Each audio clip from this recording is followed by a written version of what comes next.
Okay, so now we are gonna do power screw. यहाँ पर बहुत सिंपल डेरिवेशन है इसकी। यहाँ पर आपके पास एक पावर स्क्रू है, जैसे गाड़ी का वो होता है, क्या कहते हैं उसको, उठाने वाला, वो जब टायर पंचर हो जाता है नीचे, जैक मेरे ख्याल से। तो ये जैक की डेरिवेशन है, सही है। पावर स्क्रू एक जैक है, ये दीवार में लगाने वाला स्क्रू नहीं है, सही है। ये जैक है, ये पंप पे आप गए, आपका टायर वायर पंचर हो गया, आपने जैक लगवा दिया उससे। अपन भाई साहब से नीचे जैक लगाया और यहाँ से भाई साहब जो है ना जैक को घुमा रहे हैं। अब जैक घुमाने के बाद क्या हो रहा है, यहाँ पर आपकी गाड़ी खड़ी हुई है, सही है। ये आपकी गाड़ी है, क्या बात है। अब गाड़ी आपकी खड़ी हुई है, सही है। तो यहाँ गाड़ी का वेट पड़ा है नीचे और ये भाई साहब यहाँ से फोर्स लगा रहे हैं, जो कि एक रोटेटिंग फोर्स है, यूं करके, सही है। यूं करके फोर्स लगा रहे हैं ऊपर करते हुए, और नीचे करते हुए इसको एंटी क्लॉकवाइज घुमाएंगे, नीचे करते हुए यूं फोर्स लगाएंगे, सही है। अब आपका अगर मैं इसे फ्रंट व्यू देखूँ, अगर मैं इसको यहाँ से देखता हूँ यूँ करके, तो मुझे इस तरह का कुछ दिखाई देगा, सही है। अब क्या हो रहा है, जब इसे यूँ घुमा रहे हैं तो ये एक यूँ इस पर फोर्स लगा रहा है, जो ये हाथ से घुमा रहा है, उस फोर्स को हमने क्या नाम दिया, पी नाम दे दिया, सही है। अब क्या होगा कि ये स्क्रू थोड़ी देर बाद ऊपर जाएगा और हमने इसको यहाँ से काट दिया है। काटने के बाद ये थोड़ा सा ऊपर जाएगा और ये एक ट्रायंगल, इसकी जो शेप आप देख रहे हैं ट्रायंगल सी है, ये नज़र आ रही है ये करके। तो क्या होगा, काटने के बाद ये ऊपर जाएगा और ऊपर जाने के बाद यहाँ पर कुछ चेंज इन लेंथ आएगा, जैसे हम डेल्टा एल या एल बोल देंगे, और इसकी स्क्रू शेप की वजह से ये एक ट्रायंगल फॉर्म कर जाएगा। बहुत सिंपल बात है, समझ तो आ गई होगी। अब जब मैंने इसको काट दिया है, सही है, यहाँ से काटा है, सही है, मैंने इसको यहाँ से काटा है या यहाँ से काटा है, तो यहाँ से काटने के बाद ये ऊपर गया, चेंज इन लेंथ आई, हम पी यहाँ पे फोर्स लगा रहे हैं, ऊपर करते हुए पी यहाँ से लगेगी, नीचे करते हुए यहाँ से लगेगी, सही है। और गाड़ी का लोड जो कि एफ का नाम दिया है वो यहाँ पे लगेगा। अब हम रिएक्शन फोर्सेस देखते हैं, ये घूमेगा तो इसके हम दो फोर्सेस हमारी लगी जो ड्यू टू सरफेस होती हैं। एक हमारी फ्रिक्शन फोर्स होती है जो सरफेस के बगैर नहीं होती, और एक हमारी नॉर्मल फोर्स होती है जो सरफेस के बगैर नहीं होती। नॉर्मल क्या चीज़ है, अगर अगर एक वेट रखा हुआ है ज़मीन पे, इसका एक वेट है, तो इस पर एक नॉर्मल एक्ट करेगा ऑपोजिट रिएक्शन के साथ, और अगर ये यहाँ पे चल रहा है तो ऑपोजिट उसमें फ्रिक्शन ऐड करेगी। अच्छा, नॉर्मल की एक चीज़ आप लोग देख लें, नॉर्मल अगर एक बॉडी यूँ है, इसका वेट नीचे जा रहा है, तो नॉर्मल भी यूँ नहीं लगेगी, नॉर्मल हमेशा परपेंडिकुलर होगी टू द सरफेस, सही है। ये आपने हमेशा याद रखना है, ये बेसिक कॉन्सेप्ट्स हैं। उसके बाद क्या होता है कि हमारे जो कंपोनेंट्स ब्रेक होते हैं, जिस एक्सिस के साथ आपका जो कंपोनेंट है, जिसके साथ भी एंगल बना ले, वो कॉस थीटा कहलाएगा, सही है। तो यहाँ पे आपके दो कंपोनेंट ब्रेक होंगे, अगर अगर तो यहाँ से एंगल बन गया तो एक कॉस थीटा हो जाएगा, ये साइन थीटा। एक आपका ये होता है। दूसरा आपने ये देखना होता है, एक कॉन्सेप्ट ये होता है, दूसरा एक कॉन्सेप्ट होता है कि एक चीज़ आपका फोर्स है, उसके दो कंपोनेंट ब्रेक हो रहे हैं साइन कॉस में, तो आप पहले गौर करेंगे कि परपेंडिकुलर कौन सा है। आपने देख लिया कि यार ये परपेंडिकुलर और मेरा एंगल यहाँ बन रहा है, तो हमेशा क्या होता है, ये हाइपोटेनस होता है, ये परपेंडिकुलर होता है, और इसको हम बेस कहते हैं। और बेस हमेशा हमेशा आपकी कॉस थीटा हो जाएगी। बेस कौन सी होगी, वो लाइन जिस पे आपका परपेंडिकुलर और एंगल दोनों बन रहा हो, वो बेस होती है। तो ये दो कॉन्सेप्ट हैं, ये खुद ही लिंक कर लेना। बाकी हमारे पास ये ट्रायंगल बन चुका है, तो अब हम इस ट्रायंगल को सॉल्व करेंगे, सही है। काफ़ी सिंपल है, इसको सॉल्व करते हैं यहाँ पे। तो कहाँ गए, यहाँ पे आ गए। ये पावर स्क्रू हम इसको नाम दे रहे हैं। हमारे पास दो तरह के होते हैं, एक हमारे पास एंटी लॉकिंग वाला होता है यार, वो कहाँ गया, ओवरहॉलिंग स्क्रू, अच्छा that is low friction runnable, अच्छा ये कुछ और है, पहले हम इसकी बात करते हैं। तो ये क्या कह रहा है, consider square thread power screw, बच्चों वाली चीज़ें बता दी, मतलब बेसिक बता दिया। एफ आपका लोड लग रहा है, पी आर आपका ऊपर करते हुए लोड है जो मैंने बताया यहाँ पे लग रहा है, और पी एल आपका लोअर करते हुए जो कि फोर्स यहाँ से लगेगी। ट्रायंगल आपका इस तरह बनेगा, सही है, अपर करते हुए यहाँ पर, नीचे करते हुए यहाँ पर, सही है। मैंने बताया पी यहाँ पे लगेगी, फोर्स यहाँ पे लगेगी, normal due to surface, surface आपकी टेढ़ी है तो नॉर्मल भी आपकी टेढ़ी लगेगी, और फ्रिक्शन ड्यू टू सरफेस है, सरफेस कटी हुई है टेढ़ी, इसलिए आपका ये भी यहाँ लगेगा। एंगल आपका यहाँ बन रहा है, यहाँ पे आपके चेंज इन लेंथ आ गई, सही है। तो हमारे यहाँ कंपोनेंट्स किस किस के ब्रेक होंगे, मैं अगर मैं समीशन एफ एक्स और अगर मैं समीशन एफ आई करता हूँ, तो मेरे दो चीज़ों के कंपोनेंट्स ब्रेक होंगे, ठीक है। एक मेरा नॉर्मल का कंपोनेंट ब्रेक होगा यूँ करके, और एक मेरा इसका कंपोनेंट ब्रेक होगा यूँ करके, सही है। ये फ्रिक्शन का है और ये उसका है। तो मैं देख रहा हूँ कि क्वाड्रेंट के हिसाब से जो नॉर्मल है वो यूँ लग रहा है, और जो फ्रिक्शन है वो यहाँ लग रही है, और एंगल हमारा कहाँ बन रहा है, एंगल हमारा बन रहा है यूँ बन रहा है और यूँ बन रहा है। खैर जैसे ही बन रहा है हमारा जो भी कंपोनेंट बनेगा वो आपने खुद ही देखना होगा, क्योंकि मुझे समझाना नहीं आ रहा है कंपोनेंट ब्रेकिंग वाला। तो अभी मैं सिर्फ आपको इतना बता रहा हूँ, उसके बाद मैं बता रहा हूँ कंपोनेंट कैसे ब्रेक हो रहे हैं। तो सबमिशन इन लोगों ने एफ एक्स और ये एफ वाई, ऐसे ही सबमिशन एफ आई, तो एफ वाई में कौन कौन सी फोर्सेज हैं, सबमिशन एफ वाई किया तो फोर्स आ गई आपकी नॉर्मल, ये रही, नॉर्मल नहीं बल्कि असली फोर्स जो लोड है, plus sign component of friction. सही है, तो फ्रिक्शन का साइन कंपोनेंट यूँ लग रहा है और फ्रिक्शन का कॉस कंपोनेंट यूँ लग रहा है।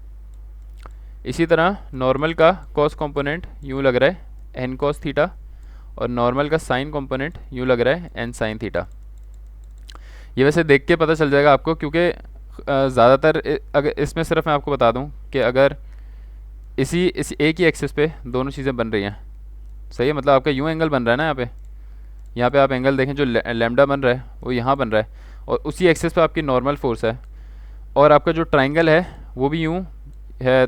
अगर ये भी कॉस थीटा, ये अगर बेस है तो जब नॉर्मल के कंपोनेंट ब्रेक होंगे तो उसका नीचे वाला भी बेस होगा, मतलब कॉस थीटा होगा, और ये परपेंडिकुलर सिमिलर ट्राइंगल टाइप हो जाएगा। ये मैंने बताने के लिए बोला एक्स्ट्रा चीज़ है, ये थोड़ा खुद ही गौर व फिक्र करना पड़ेगा आपको। प्लस किसका म्यू नॉट का साइन कंपोनेंट लग गया हमारे यहाँ पे, माइनस नॉर्मल का कॉस कंपोनेंट। यार मैंने कुछ गड़बड़ कर दिया है, ये नॉर्मल का कॉस कंपोनेंट है, ये नॉर्मल का साइन कंपोनेंट है एफ वाई में। उल्टा होगा, जो भी है उल्टा होगा, कुछ भी कर दो उल्टा होना है, कुछ भी नहीं करो बल्कि देख लेना। जो फ्रिक्शन है, अगर एक्स एक्सिस में फ्रिक्शन का कॉस लग रहा है तो नॉर्मल का एक्स एक्सिस में साइन लग रहा है, क्योंकि ये दोनों उल्टे हैं, क्यों जा रहा है क्यों जा रहा है, इसलिए जो इनके ब्रेक हो रहे हैं वो एंगल के हिसाब से अलग अलग हैं। ये मैंने लंबी कर दी है यहाँ पे, और थोड़ा सा पेल भी दिया है। तो वाई एक्सिस में क्या हो गया, इसका साइन लग गया और इसका कॉस कंपोनेंट लग गया। साइन जो नेगेटिव आ रहा है वो आप लोग को दिख ही रहा होगा, नेगेटिव क्यों आ रहा है, क्योंकि वाई कंपोनेंट में ये ऊपर जा रहा है और ऊपर हमने ले लिया है नेगेटिव और नीचे हमने लिया पॉजिटिव, ये भी नीचे आ रहा है और ये भी नीचे आएगा। सही है, एरो इसका नीचे है तो इसके दोनों कंपोनेंट नीचे की साइड ब्रेक होंगे। सही है, तो हमने लिया इसको नीचे पॉजिटिव, और समीशन एफ एक्स को हमने यूँ लिया पॉजिटिव। पी आर आपका लग गया पॉजिटिव, म्यू का साइन कंपोनेंट लगेगा इस साइड पे नेगेटिव, और एन का इस साइड पे नेगेटिव कॉस कंपोनेंट। इजी, ये हो गया फॉर रेजिंग द लोड। इसी तरह लोअरिंग द लोड के लिए भी हम सेम चीज़ कर देंगे, सेम चीज़ें आ जाएंगी, बस प्लस माइनस का थोड़ा सा डिफरेंस आ जाएगा। अब ये लगाने के बाद हम क्या करेंगे कि पी आर और पी एल के लिए कुछ वैल्यूज़ जनरेट करेंगे। तो पहले हम सिर्फ इसकी बात करेंगे, यहाँ से हम क्या करेंगे, पी आर को ये इक्वल टू 0 है ना, पी आर और एन वाली टर्म सारी एक तरफ ले जाएंगे। सही है, एन कॉमन निकाला हमने, ये बन गया, और हमने उसको पी आर से डिवाइड करके एन की एक वैल्यू निकाल ली। अब हम देखना इसका क्या करेंगे।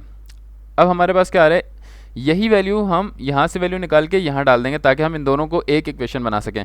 यहाँ पे n की वैल्यू निकाल ली, अब यहाँ दो n है, पहले मैं n कॉमन लूँगा इस तरह से, और मैं n की वैल्यू डाल दूँगा और मेरे पास ये इक्वेशन बन जाएगी। और फिर मैं पी आर को अलग कर दूँगा। सही है, ये जो साइन और कॉस है वहाँ जाके ये सब वहाँ जाके माइनस होंगे। सही है, ये आपको मैनुअल सॉल्व करना पड़ेगा, इसमें कुछ इतना मसला नहीं है, छोटी सी चीज़ है। कैसे होगा, ये सब वहाँ चले जाएंगे तो माइनस का पी आर और ये सारी चीज़ें हो जाएंगी, ये आके मल्टीप्लाई होगा और ये माइनस अंदर खुल जाएगा, और इस तरह पी आर आपका वापस रिकवर हो जाएगा। ये आप करके देख लेना, कोई बड़ी मैथ्स नहीं है इसमें। इसी तरह हम पी एल के लिए करेंगे, पहली इक्वेशन से एन की वैल्यू निकालेंगे, पहली इक्वेशन से एन की वैल्यू निकाल के और दूसरी इक्वेशन में डाल देंगे और आगे पीछे करके पी एल निकालेंगे। पी आर और पी एल आ गया। अब हमें जो कॉस साइन है वो काफ़ी ज़्यादा तंग कर रहा है, तो हम क्या करेंगे कि हम multiply and divide by cos theta कर देंगे, multiply and divide by cos theta upon cos theta. अब जब ये इनसे मल्टीप्लाई होगा तो क्या होगा, कॉस कॉस से कट जाएगा और साइन ओवर कॉस आपका क्या बन जाएगा, साइन ओवर कॉस बन जाएगा टेन थीटा। इसी तरह कॉस कॉस से कट जाएगा और साइन ओवर कॉस बन जाएगा टेन थीटा, और टेन थीटा आपका किसके बराबर है, L upon pi D M. सही है, तो आप यहाँ पे टेन थीटा की जो वैल्यू बनेगी वो डाल दोगे और ये आपके पास पी आर और पी एल दोनों की वैल्यू बन जाएगी। सही है, ये पी आर और पी एल की दोनों वैल्यू बन गई। उसके बाद आप क्या ये मैं बताता हूँ टेन कैसे आ रहा है। सही है, मैं एंड में बताऊँगा आपको। अब टॉर्क किसके बराबर होती है, एफ इंटू आर के। आर को हमने डी बाई टू लिख दिया और एफ को हमने यहाँ पे पी से रिप्रेजेंट किया, मतलब जो फोर्स है उसको पी से रिप्रेजेंट किया है, क्योंकि एफ तो हमारी लोड है ना जो हम लग रहा है, तो हम इसको एफ से डिनोट नहीं कर सकते। तो हमने यहाँ पे क्या किया, जो हमने पी थी, पी आर और पी एल, इनकी वैल्यूज़ डाल दी, इनकी वैल्यू डाली। आर के लिए ये आ गया, एल के लिए ये आ गया, बहुत सिंपल है। T R is the torque required for two purpose, to overcome friction and raise the load, ये मेरे ख्याल से मॉडर्न नहीं है, होगा, याद कर लेना। सेल्फ लॉकिंग कंडीशन क्या होता है कि जब आपका फ्रिक्शन इतना ज़्यादा हो जाए, नहीं हाँ, जब आपकी friction is very greater than the angle और द लेंथ। आपकी असल में सेल्फ लॉकिंग क्या होता है, जब आपने जैक घुमाया ना तो अक्सर होता है कि वो आप छोड़ो तो वो वापस घूम के नीचे आ जाए। ये ट्राईपॉड्स में होता है, फ़ोन वाले जो ट्राईपॉड होते हैं ना, अगर उनको ऊपर करो ना, जैसे ही छोड़ोगे वो नीचे आ जाएंगे। तो इस तरह की और एग्जांपल कहाँ होती हैं मुझे याद नहीं आ रही। लेकिन सेल्फ लॉकिंग को होता है जिसको आप एक बार अटका दो, एक बार जैक घुमा दिया तो वहीं पे अटक जाएगा। उसमें क्या होता है, फ्रिक्शन इतनी ज़्यादा होती है कि आपको एक एक्सटर्नल फोर्स अप्लाई करनी पड़ेगी उसको ऊपर और नीचे करने के लिए, वरना वो खुद ही लॉक हो जाएगी। ये सेल्फ लॉकिंग होती है। ओवर हॉलिंग स्क्रू क्या होता है, low friction to enable the load to lower itself. A negative external lowering torque must be maintained to keep the load from lowering.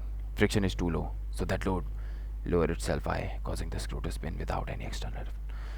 यार इसमें मेरे ख्याल से ये है कि even though a screw is self-locking under static condition, it may overhaul when exposed to vibration. भाई ये इसकी मेरे ख्याल से दूसरा पार्ट आ गया कि सेल्फ लॉकिंग होता है, उसमें ओवरऑलिंग भी आपने डाल दिया। अब क्या होगा, आपने जो है ना उसको घुमाया जैक को और क्या किया, छोड़ दिया, तो वो सेल्फ लॉक हो गया। अब आपने हल्की सी वाइब्रेशन दी तो वो घूम घूम के वापस अपनी जगह पे आ गया। जबकि सेल्फ लॉकिंग को आपको पूरी फोर्स लगानी पड़ेगी, हाथ से वो घुमाता है ना मैकेनिक, लेकिन ओवरहॉलिंग में आप छोड़ोगे वहीं पे अटका रहेगा, थोड़ी सी वाइब्रेशन दोगे वापस नीचे आ जाएगा। तो अपग्रेडेड वर्जन हो गया।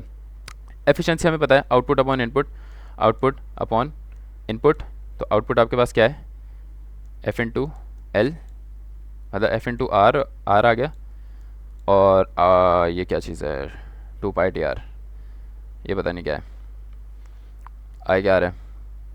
This relation is use for square thread in case, अच्छा ये हमारा स्पायरल के लिए था ना, ओह ये मैं पढ़ लेता हूँ, मैंने पढ़ा नहीं है बल्कि मुझे ये समझ नहीं आ रहा कि ये एफ टू 2π/r के सारे याद कर लेना। उसके अलावा ये कह रहे हैं अगर आपके पास स्क्रू के बजाय एक स्क्वायर सेक्शन है बड़ी मशीन्स के लिए, तो वहाँ पे एंगल चेंज हो जाएगा। यहाँ पे एंगल हमारा लेमडा था ना तो यहाँ पर एंगल क्या हो जाएगा, 2α हो जाएगा। तो 2α की वजह से आपकी जो पूरी डेरिवेशन है ना वो चेंज हो जाएगी। तो यहाँ पर जो आपके एंगल बनेंगे वो 2α। और जब इतनी लंबी इक्वेशंस को जब 2θ के उससे सॉल्व करोगे तो आपके पास क्या इक्वेशन बनेगी, आपके पास सेक आ जाएगा। सही है, वही फार्मूला है टीआर का, वही फार्मूला है टीआर का, बस यहाँ पर सेक अल्फ़ा आ जाएगा। सही है, ये आ गया सेक अल्फ़ा। थोड़ी बहुत चेंजेस आ जाएंगी क्योंकि आपका एंगल चेंज हो गया और फार्मूला पूरा चेंज होगा। काफ़ी लंबी डेरिवेशन होगी शायद, इसलिए लोगों ने लिखी नहीं। उसके अलावा for axially loaded screw a thrust और कॉलर, अब आपकी जो फोर्स थी पहले आपकी पी यूँ लग रही थी, अब मेरे ख्याल से जो लोडिंग है वो एक्सियली हो रही है। सही है, लोडिंग तो पहले भी ऐसी हो रही थी, अब आपका यहाँ पे भी लग रहा है क्या, इस तरह ही कंसिडर करते हैं। तो कह रहे हैं कि एक कॉलर आपका लगेगा, एक कॉलर लगेगा, must be employed between the rotating and stationary member in order to carry the axial component. ये मेरे ख्याल से स्टेशनरी है, ये मेरे ख्याल से मूविंग है।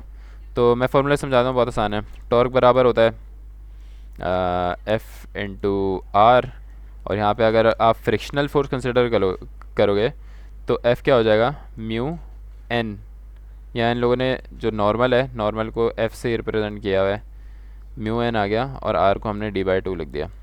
मेरे ख्याल से तो ऐसा ही है, f/2 का तो पता नहीं, लेकिन मेरे ख्याल से ये ऐसे ही बनाया हुआ है क्योंकि यहाँ पे coefficient of collar friction use हुआ है हमारे पास।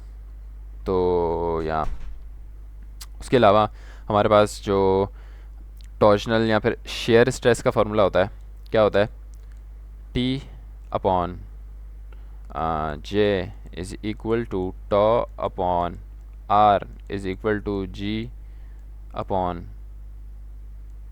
G/θ/G, इस तरह कुछ होता है ना। तो इनमें से हमने इन दोनों को इक्वल ले लिया, और T/J होता है हमारा π/32d4 is equal to τ into radius क्या होता है d/2, ये कटा, ये हो गया π/16 और ये हो गया d³। वहाँ से आपका ये फार्मूला बन गया शेयर के लिए। और टेंसाइल के लिए या एक्सियल के लिए नॉर्मल है stress is equal to force per unit area, force per unit π/4d², 4 ऊपर गया, ये फार्मूला बन गया। तो यहाँ पर आपका ख़त्म हो गया ये सारा। अल्लाह हाफ़िज़।